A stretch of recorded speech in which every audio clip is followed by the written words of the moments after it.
بسم اللہ الرحمن الرحیم۔ صحابہ کرام وہ لوگ ہیں جس کو اللہ کریم نے دنیا میں جنت کی بشارتیں دی ہیں، اور جناب رسول اللہ صلی اللہ علیہ وسلم نے ان کو دنیا میں ہی اپنی رضا کا سرٹیفکیٹ عطا فرمایا۔ لیکن کچھ لوگ اس طرح ہیں جو امت میں انتشار پھیلانے کے لیے، غیروں سے مال وصول کرنے کے لیے، غیروں کی ہمدردیاں وصول کرنے کے لیے صحابہ کے خلاف بکواسات کرتے ہیں۔ انہی میں سے ایک ہے مرزا انجینئر محمد علی، جو جہلم میں بیٹھ کر، ابھی تو الحمدللہ جیل میں ہے، جہلم میں بیٹھ کر صحابہ کرام پر تبرہ کرتا ہے، اور اس طرح کبھی اللہ تعالیٰ کی گستاخی کرتا ہے، کبھی جناب رسول اللہ صلی اللہ علیہ وسلم کی گستاخی کرتا ہے۔ اس دوران انہوں نے ایک صحابی ہے جو عشرہ مبشرہ ہیں اس پر اور ان کے بیٹے پر، اور اس طرح حضرت امیر معاویہ رضی اللہ تعالیٰ عنہ پر ایک بہت بڑا الزام لگایا ہے۔ اور الزام بھی اتنا جھوٹا الزام ہے کہ جیسے سورج سر پہ کھڑا ہو انسان کہے کہ یہ رات کے 12 بجے کا وقت ہے، اس طرح بالکل بظاہر جھوٹ اور بکواس کر کے حضرت عبداللہ ابن زبیر اور حضرت زبیر رضی اللہ تعالیٰ عنہ، حضرت امیر معاویہ رضی اللہ تعالیٰ عنہ پر الزام لگایا ہے۔ سب سے پہلے تو انہوں نے بخاری کا نام لے کر، اور ان کے ایک وکیل صفائی ہیں جو ارشاد بٹی، جو ہر وقت کہتا ہے کہ بھائی جو وہ درود پڑھ کے بات شروع کرتا ہے، وہ جو یہ کرتا ہے۔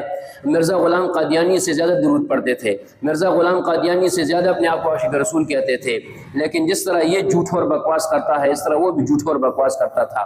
تو آپ دیکھیں تو ارشاد بٹی کو چاہیے کہ اب یہ روایت سن کر، یہ جو میں کہہ رہا ہوں اس کی وضاحت کر رہا ہوں، یہ روایت سن کر ذرا وہ اس کی پھر وضاحت کریں اور کہیں کہ بھائی یہ درود شریف پڑھنے والا کتنا جھوٹ ہو، کتنا بکواس کرنے والا ہے۔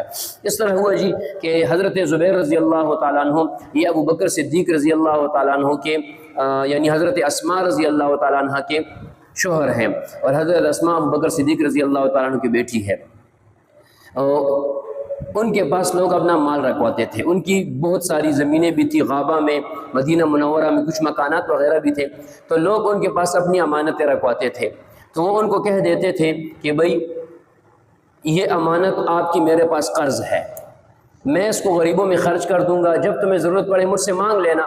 یہاں مرزا نے ڈنڈی مار دی، کہتا ہے کہ بھائی وہ امانتیں لوگوں میں لوٹا دیتے تھے۔ آپ کو حیران کن بات بتاؤں، یہ لوگوں کو یقین نہیں آئے گا، آپ بخاری شریف کھولیں، حضرت زبیر جب شہید ہوئے نا، آج کے اربوں روپے کے مقروض تھے، سرکار کروڑوں نہیں اربوں، وہ آپ سونے کی ویلیو کیلکولیٹ کریں آج کے ساتھ۔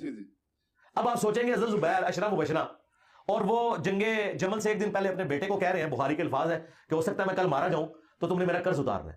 اب آپ سوچیں گے کہ اس کے اوپر قرض اربوں روپے کا ہے، وہ کتنے کی دیر ہو رہے؟ ہوا یہ تھا کہ اس زمانے میں بینک نہیں ہوتے تھے، لوگ جو ہے وہ بڑے لوگوں کے پاس اپنی مانتے رکھواتے تھے، وہ مانتے انہوں نے رکھوا دی، آگے انہوں نے وہ بھی غریبوں میں بانٹنی شروع کر دی۔ ادھار تو ادھار نہیں ہوتا ہے، حضرت علی کو نہیں تھے حضور ڈیوٹی لگا کے کہ مانتے واپس کرنی ہے، وہ ادھر غریبوں میں لٹا دی، اور جن کی مانتے تھی وہ واپس دینی تھی۔ ٹھیک ہے، لوگوں میں تقسیم کر دیتے امانتیں، حالانکہ امانت کا کسی کو غیر کو دینا یہ گناہ کبیرہ ہے، یہ گناہ کبیرہ ہے، وہ تو امانت ہے نا۔ نہیں، بخاری میں باقاعدہ یہ الفاظ لکھے ہیں کہ حضرت زبیر ان سے کہتے کہ بھائی یہ امانتیں میرے پاس قرض ہیں آپ کی۔ دیکھیں اس میں دینے والے کا فائدہ ہے، امانت اگر بغیر کسی وجہ کے ضائع ہو جائے تو اس کا تاوان نہیں ہوتا، اس کا ضمان نہیں ہوتا، وہ بس ضائع ہو گئی۔ اور قرض جو آپ نے لے لیا، چاہے آپ جو کرتے ہیں لیکن اس کو لوٹانا لازم ہوتا ہے۔ تو یہ دینے والے کے ساتھ حضرت زبیر رضی اللہ تعالیٰ عنہ کی ایک نیکی تھی، ایک احسان تھا، ٹھیک ہے جی، وہ لے لیتے تھے۔ تو جب حضرت زبیر رضی اللہ تعالیٰ عنہ فوت ہوئے تو انہوں نے اپنے بیٹے عبداللہ ابن زبیر رضی اللہ تعالیٰ عنہ کو فرمایا کہ میرے اوپر اتنا قرضہ ہے اور وہ ادا کرنا ہے، ٹھیک ہے جی۔ اب قرضہ کتنا ہے؟ 22 لاکھ روپے قرضہ ہے، ٹھیک ہے جی، کیا ہے؟ 22 لاکھ روپے قرضہ ہے۔ مرزا کی بکواس دیکھیں کہ جی حضرت عبداللہ ابن زبیر رضی اللہ تعالیٰ عنہ نے وہ قرضہ بڑی مشکل سے اتارا، اور امیر معاویہ رضی اللہ تعالیٰ عنہ کے پاس گئے کہ میری کروڑوں کی زمین ہے، آپ اربوں میں، انہوں نے اربوں میں خرید لی، کروڑوں کی زمین اربوں میں خرید لی، اور پیسے جیب سے نہیں دیے، بیت المال سے دیے۔ یہ دیکھیں کہ حضرت عبداللہ ابن زبیر پر کتنا بڑا الزام ہے۔ پہلے حضرت زبیر پر الزام لگایا کہ وہ لوگوں کی امانتیں لوگوں میں تقسیم کر دیتے تھے، دوسرا الزام عبداللہ ابن زبیر پہ لگایا کہ وہ حضرت معاویہ کے ساتھ اس جھوٹے گپلے اور دھوکے میں اور حرام کے مال میں شامل ہو گئے کہ بیت المال کا مال لوگوں میں اپنی ذات کے لیے تقسیم کر رہے ہیں، قرضداروں کو دے رہے ہیں۔ حضور امیر معاویہ رضی اللہ تعالیٰ پر الزام لگایا کہ انہوں نے کروڑوں کی زمین اربوں پہ خریدی اور وہ بھی بیت المال سے وہ پیسے ادا کیے، حالانکہ 22 لاکھ روپے قرض تھا۔ اسی بخاری کی روایت 3129 نمبر روایت میں لکھا جائے، آپ دیکھ لیں کہ کل جائیداد جب حضرت زبیر رضی اللہ تعالیٰ عنہ فوت ہوئے تو آپ کی کل جائیداد 5 کروڑ 2 لاکھ روپے تھی۔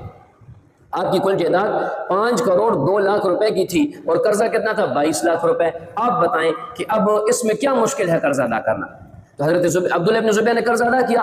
آپ کی جو غابہ کی زمین تھی، اسی بخاری کی روایت میں ہے کہ وہ 16 حصے کی گئی، اور ہر حصے کو 1 لاکھ روپے کے عوض فروخت کیا گیا، ٹھیک ہے۔ اس کے 11 حصے فروخت ہوئے، کچھ مدینے کے مکانات زمین تھے وہ فروخت ہوئی، قرض ادا ہو گیا۔ صرف جو ہے نا، صرف میرے خیال سے اسی روایت میں لکھا ہے کہ 4.5 حصے باقی تھے، 4.5 حصے۔ ان کی تفصیل آگے آ رہی ہے کہ بھائی 4.5 حصے باقی تھے۔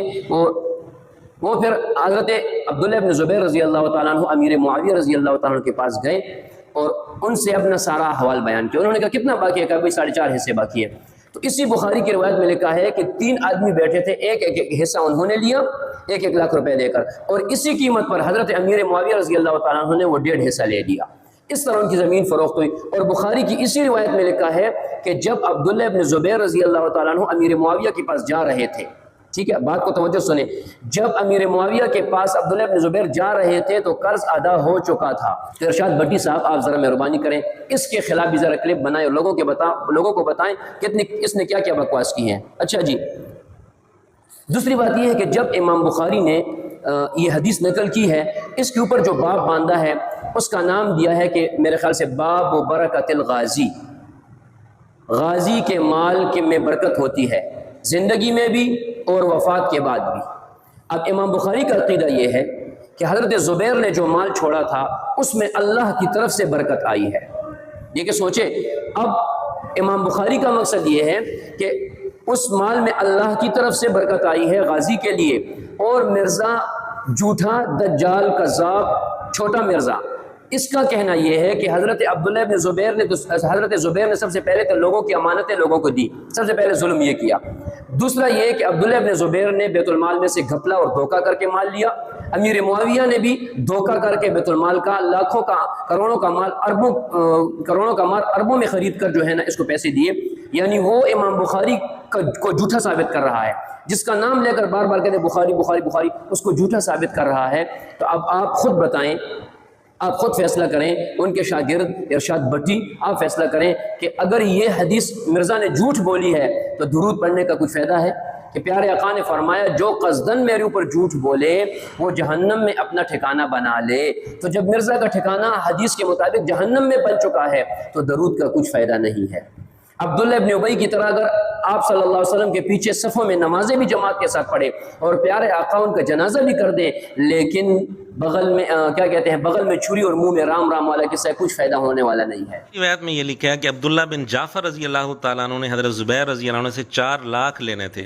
انہوں نے 4 لاکھ کے بدلے غابہ کی زمین کے جو 16 حصے بنے تھے اس میں سے 4 حصے لے لیے، یعنی 4 لاکھ کے بدلے 4 حصے لیے۔ اور پھر اسی روایت میں واضح طور پر یہ بات لکھی کہ عبداللہ بن جعفر رضی اللہ تعالیٰ عنہ نے اپنا حصہ جو تھا یعنی 4 حصے غابہ کی زمین والے، یہ حضرت معاویہ رضی اللہ تعالیٰ عنہ کو بیچے 6 لاکھ کے، یعنی 2 لاکھ نفع کے ساتھ۔ یعنی عبداللہ بن زبیر رضی اللہ تعالیٰ عنہ نے تو حضرت معاویہ رضی اللہ عنہ سے 1.5 لاکھ لیا تھا، اور عبداللہ بن جعفر رضی اللہ تعالیٰ عنہ یہ حضرت معاویہ رضی اللہ تعالیٰ عنہ سے 6 لاکھ لے رہے ہیں۔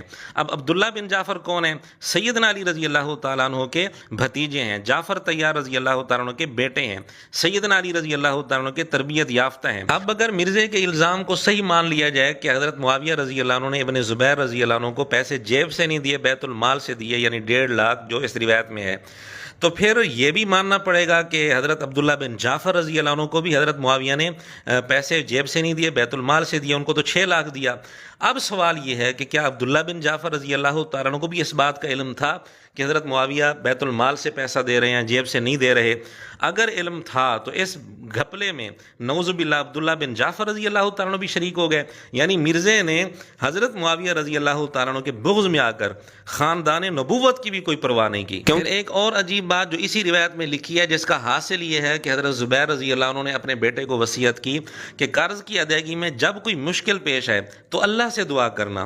ابن زبیر کہتے ہیں کہ اللہ کی قسم مجھے جب کوئی مشکل پیش آئی اس حوالے سے میں نے اللہ سے دعا کی، اللہ نے قرض کی ادائیگی کی صورت پیدا کر دی۔ یعنی اس حوالے سے حضرت ابن زبیر رضی اللہ تعالیٰ عنہ کو مشکل پیش آتی تھی، وہ اللہ اللہ سے رابطہ کرتے تھے، دعا کرتے تھے. اور مرزا کیا تاثر دے رہا تھا کہ قرضہ یوں ادا ہوا کہ حضرت معاویہ کے پاس چلے گئے کہ 1 کروڑ کی زمین ہے، آپ 1 ارب کی لے لو. انہوں نے 1 ارب کی لے لی، پھر ادھر ادھر سے پیسے اکٹھے کر کے یوں قرضہ ادا ہوا. یعنی بات کیا تھی اور مرزے نے کس طرح بات بنا دی، کس قسم کا تاثر دینے کی کوشش کر رہا ہے. پھر مرزے کا یہ کہنا کہ ادھر ادھر سے پیسے اکٹھے کر کے اپنے والد کا قرضہ ادا کیا، یہ بھی بالکل جھوٹ ہے. بلکہ بخاری کی اسی روایت میں ہے کہ بعض حضرات نے حضرت ابن زبیر سے کہا بھی صحیح کہ اگر کوئی دشواری پیش آئے تو مجھ سے کہنا، یعنی میں تعاون کر دوں گا، مجھ سے تعاون لے لینا. لیکن عبداللہ بن زبیر رضی اللہ تعالیٰ عنہ نے اس بارے میں کسی سے تعاون نہیں لیا. بہرحال اس ساری تفصیل سے آپ کے سامنے ایک حقیقت واضح ہو گئی کہ مرزے کے دل میں صحابہ کرام رضی اللہ تعالیٰ عنہ کا کتنا بغض ہے کہ بخاری کا نام لے کر اس نے کتنے بڑے بڑے الزامات صحابہ کرام رضی اللہ تعالیٰ عنہ پر لگا رکھے ہیں.